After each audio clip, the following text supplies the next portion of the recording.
Break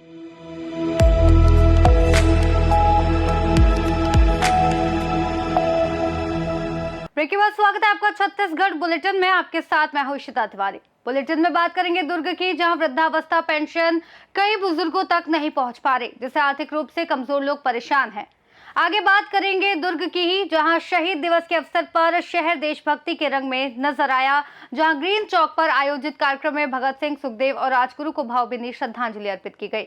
ऐसी तमाम खबरों पर विस्तार से होगी चर्चा। छत्तीसगढ़ के दुर्ग जिले में वृद्ध अवस्था पेंशन योजना का लाभ कई जरूरतमंद बुजुर्गों तक नहीं पहुंच पा रहा है। 60 से 79 वर्ष तक के बुजुर्गों को 500 रुपए और 80 वर्ष से अधिक आयु वालों को 650 रुपए प्रति माह दिए जाने का प्रावधान है, लेकिन सत्यापन प्रक्रिया में अड़चन के कारण कई हितग्राही इस सुविधा से वंचित हो रहे हैं। आर्थिक रूप से कमजोर बुजुर्ग अपनी छोटी छोटी जरूरतें भी पूरी नहीं कर पा रहे हैं। वार्ड 12 के पार्षद अजित वेद के अनुसार उनके क्षेत्र में ही 125 वृद्ध, 104 विधवा, 12 मुख्यमंत्री पेंशन और 28 दिव्यांग पेंशन के हितग्राही हैं, जिससे स्थिति की गंभीरता का अंदाजा लगाया जा सकता है। बुजुर्ग सत्य विजय तांडे ने भी पेंशन बंद होने से हो रही परेशानियों को साझा किया, जबकि समाज कल्याण विभाग के अधिकारी ने मामले में प्रक्रिया सुधार का आश्वासन दिया है। क्या पैसा नहीं आ रहा है तो क्या? पैसा नहीं आ रहा है ना, 5-6 महीना हो गया। क्या चीज का पैसा नहीं आ रहा? निराशि का। अच्छा, निराशि का। कितनी परेशानी होती पैसा नहीं आता तो? अरे बड़ी परेशानी होती है, लंगड़ी लूली हो गई बेटा, ऐसे में थी मैं। कौन से वार्ड में रहते हो? 12 नंबर बोलना। 12 नंबर। तो अगर सरकार को क्या बोलोगे, पैसा चाहिए तो उसके? अभी तो दे नहीं रहा ना। हाँ, तो अच्छा रुको ना। हाँ, दवा के लिए पैसा नहीं है, तबीयत खराब है तो पैसा दो जल्दी। क्या नाम है? मेरा सत्य विजय नाम है, कामड़े। विगत लगभग 6 महीने से मेरे वार्डवासी सतत परेशान है। निराश्रित पेंशन, वृद्धा पेंशन, विधवा पेंशन और परिवार सहायता योजना के जो पैसा आता है वो नहीं आया है। मुख्यमंत्री जी के जो पेंशन आता है वो भी नहीं आया है। लोग हर दिन 2-4 जन, 5 जन, 7 जन हर दिन मुझे टोकते हैं, वार्ड भ्रमण करने जाओ तो पकड़ लेते हैं पेंशन नहीं आया। और उनकी एकदम नीड होती है, एकदम जरूरत होती है बुजुर्गों की। उस महज वो 500 रुपये है, लेकिन उस 500 रुपये से वही वो अपना दवाई और अपना इलाज कराते हैं, क्योंकि उनके बाल बच्चे या उनका परिवार उनको सहयोग करता है, तो वो 500 रुपये की उनको इतनी ये नहीं होती। अभी जो माता राम आई हैं, ये सतत हर दिन मेरे पास आती हैं और पेंशन नहीं आया करके वो गुहार लगाती है। मैं कितने बार उन लोग को उनकी आर्थिक मदद जितना मेरे से बनता है वो मैं कर पाता हूँ, पर सतत मैं नहीं कर पाऊँगा। मेरी भी अपनी कुछ परेशानी है और मैं आला सरकार से एकदम हम्बल रिक्वेस्ट कर रहा हूँ कि बुजुर्गों को ये निराश्रित पेंशन जो मिलती है उसको किसी भी प्रकार से उसमें लेट ना करें, लेट लतीफ ना करें, क्योंकि आपके लिए तो सिर्फ वो 500 रुपये है, लेकिन उनके लिए वो पूरे महीने भर का उनका इलाज है, महीने भर की दवाई है।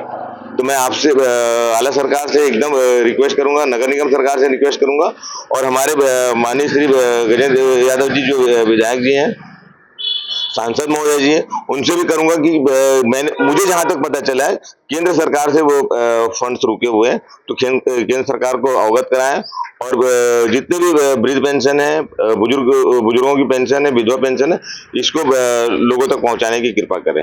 देखिए, पेंशन का जो भुगतान है वो हमेशा से नियमित रहा है।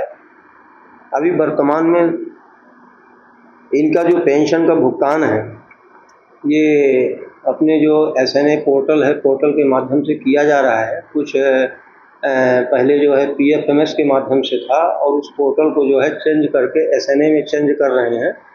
तो इस वजह से भी थोड़ा सा मतलब जो प्रोसेस में जो चेंजिंग है ये टेक्निकल चीज़ है ना। लेकिन अभी वर्तमान में जो है अपनी जो केंद्र की जो पेंशन योजनाएं हैं, जैसे आपका इंदिरा गांधी वृद्धा पेंशन है और राष्ट्रीय विधवा पेंशन है, इसका जो प्रोसेस है वो दिसंबर से जनवरी 26 तक का हो गया है। दिसंबर से जनवरी का प्रोसेस हो गया है और इसका भुगतान जो है जल्द ही हो जाएगा। और इंदिरा गांधी वृद्धा पेंशन में टोटल हमारे जो हितग्राही हैं वो 26,445 हैं, जिनका कि भुगतान वहाँ से कर दिया गया है। जिसमें से 19,114 का सफल है और 7,011 का अभी भी प्रक्रियाधीन है, तो किया जा रहा है। इसी तरह से राष्ट्रीय दिव्यांग पेंशन है, जिसमें 620 लोगों का हमारे टोटल हितग्राही है और 618 लोगों का प्रोसेस हो गया है और 2 का जो है ये किन्हीं कारणों से ये फेल बता रहा है, ठीक है ना। तो ये भुगतान होने के बाद ही पता चल पाता है कि किस वजह से मतलब हुआ है। फिर है हमारा राष्ट्रीय विधवा पेंशन योजना।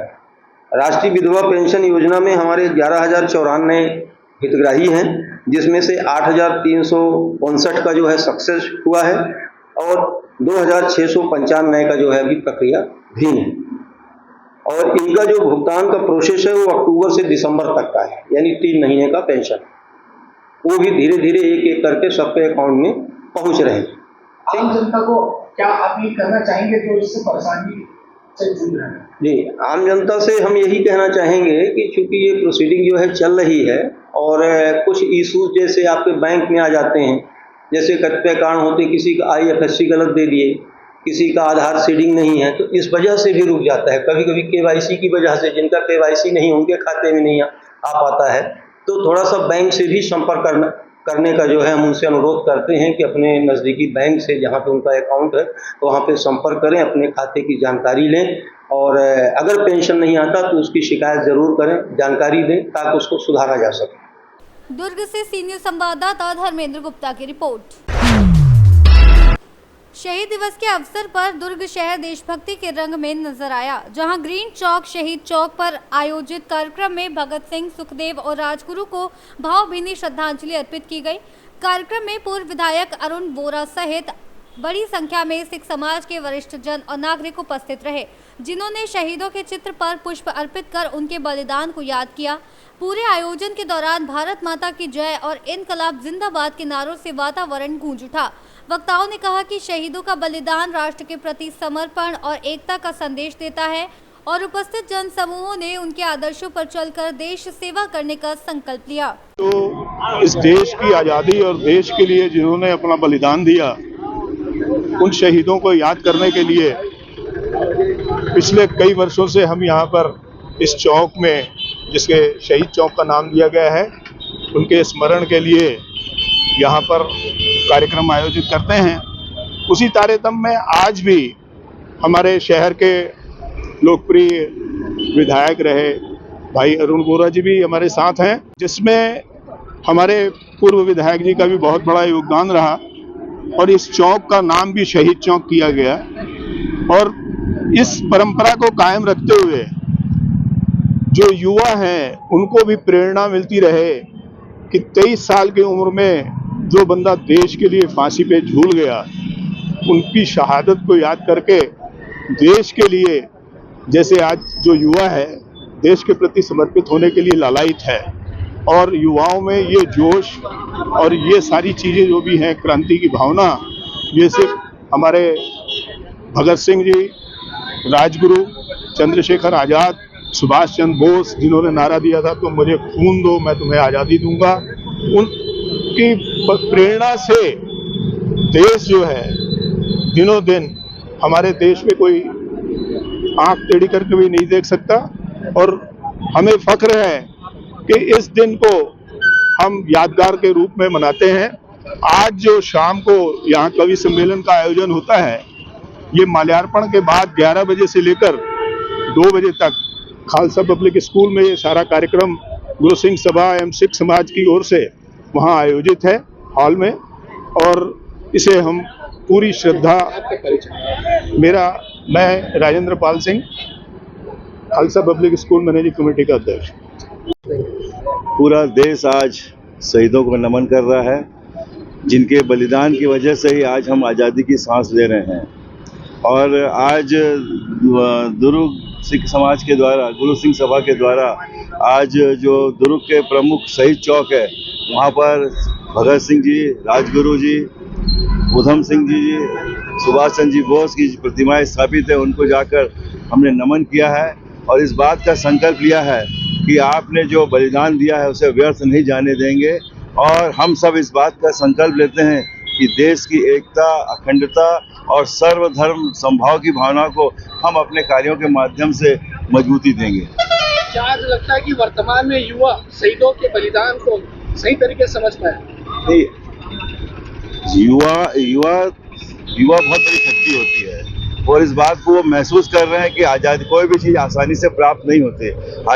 आज़ादी जो हमको मिली है, लाखों लोग उसमें शहीद हुए हैं, तब कहीं जाकर हमको आज़ादी मिली। और अगुवाई हमारे, जिनका मैंने नाम लिया, चंद्रशेखर जी, भगत सिंह जी, राजगुरु जी और सुभाष चंद्र जी, वो इन्होंने की है, तो इनसे प्रेरणा लेकर, क्योंकि ये भी युवा थे और युवा रह के इन्होंने देश को आज़ाद कराया, तो युवाओं को इस बात से प्रेरणा लेनी चाहिए और इनके बताए हुए रास्तों पर चलकर देश की सद्भावना को मजबूती देना चाहिए। दुर्ग से सी न्यूज संवाददाता धर्मेंद्र गुप्ता की रिपोर्ट। बुलेटिन में फिलहाल इतना ही। देश और दुनिया की तमाम बड़ी खबरों को जानने के लिए देखते रहिए सी न्यूज भारत।